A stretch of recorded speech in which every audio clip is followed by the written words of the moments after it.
اٹھو علماء کرام، اگر تم پاکستان بنانے کی دفعہ اکٹھے ہو سکتے ہو، قادیانیت کے ارتداد کی دفعہ اکٹھے ہو سکتے ہو، تمہارے اکٹھا ہونے کے بعد پاکستان بھی بن گیا، تمہارے اکٹھا ہونے کے بعد قادیانی کا ارتداد ثابت ہو کر قادیانی غیر مسلم اقلیت قرار پائی اور مرتد قرار پائے، تمہارے اکٹھا ہونے کے بعد آؤ، اگر جہاد کرنا ہے تو اکٹھے ہو کر آؤ، سود کو بند کرنا ہے تو اکٹھے ہو کر آؤ، شراب کو بند کرنا ہے تو اکٹھے ہو کر آؤ، اسی طرح پورے ملک میں اسلام کا نفاذ کرنا ہے، اکٹھا ہونا پڑے گا۔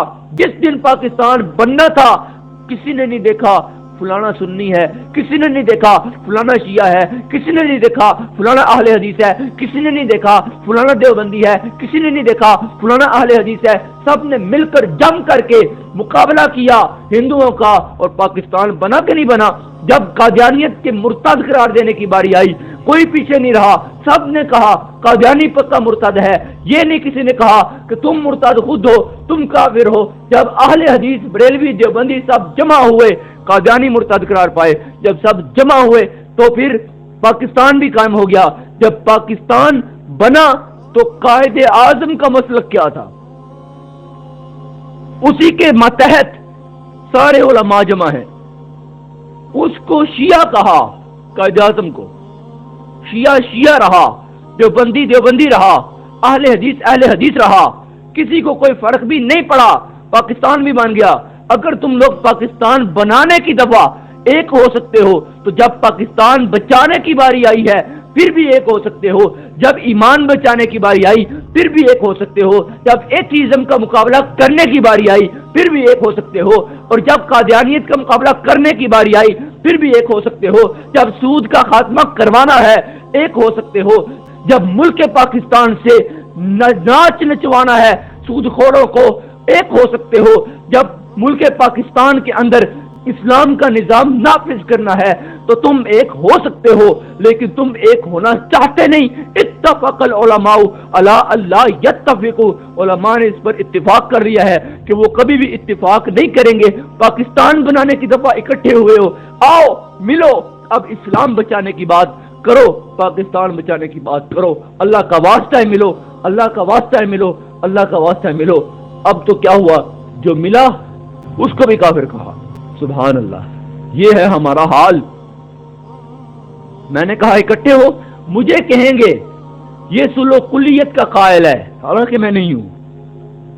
مجھے کہیں گے یہ فتنہ پرور ہے، مجھے کہیں گے کہ یہ فلاں ہے فلاں ہے، اور آؤ جرت کرو، آؤ میدان میں مقابلہ کرو، ان سارے فتنوں سے تم نے مل کر لڑنا ہے۔ ایک طبقے کا مسئلہ نہیں، ایک پارٹی کا مسئلہ نہیں، ایک جماعت کا مسئلہ نہیں، ایک فرقے مسلک کا مسئلہ نہیں، آؤ سارے مل کر ایک میدان میں اترو، جرت کرو، ایک میدان میں اترو۔ اللہ کا تمہیں واسطہ دیتا ہوں اور اللہ کا خوف بھی دلاتا ہوں، اللہ پوچھے گا تم سے اس بارے میں، پوچھے گا۔ ہمارا ملک اسلام پر بنا ہے اور اس میں کسی سود خور کے رہنے کی گنجائش بھی نہیں، تو اس میں کسی مرتد کے اونچی سیٹوں پر بیٹھنے کی گنجائش بھی نہیں، قادیانیوں کو حکومتی اختیارات دینے کی گنجائش بھی نہیں، کسی مرتد کو ہم برداشت نہیں کریں گے۔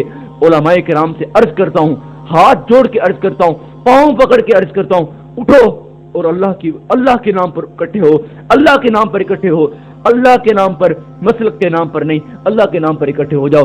اللہ کا واسطہ ہے، اللہ کا واسطہ دیتا ہوں تمہیں، قادیانیت کو کافر قرار دینے کی دفعہ صرف بریلویوں نے کافر نہیں کہا، سارے ملے تب کافر بنے۔ پاکستان بننے کی دفعہ صرف بریلویوں نے ووٹ دیے تھے، اس وقت کوئی نہیں تھا دوسرا، وہ بھی بنا کہ نہیں بنا؟ بن گیا نا۔ اور اس وقت لیڈر کا نام کیا ہے؟ قائد اعظم محمد علی جناح۔ وہ کیا تھا؟ کہتے ہیں شیعہ کو لیڈر بھی بنایا، اس کی لیڈری میں اس کے ماتحت سارے جمع بھی ہوئے، کسی کے مسلک میں فرق بھی نہیں پڑا۔ پاکستان بنا کہ نہیں بنا؟ بس مجھے یہ بتا دو۔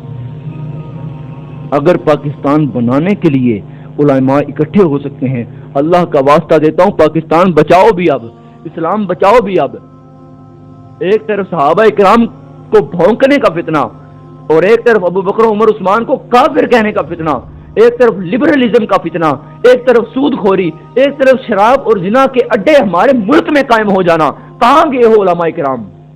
کیا تم سے پوچھا نہیں جائے گا؟ لیکن یہ میرے اندر کا درد ہے، اس درد پر بھی میں جانتا ہوں کہ میرے پر فتوے لگیں گے، میں جانتا ہوں کہ انہوں نے مجھے بھی کافر کہنا ہے، میں جانتا ہوں کیونکہ ان کی زبان پر لفظ کفر ایسے ہے کہ جیسے صبح شام کوئی 2 چمچ دوائی دے رہا ہو۔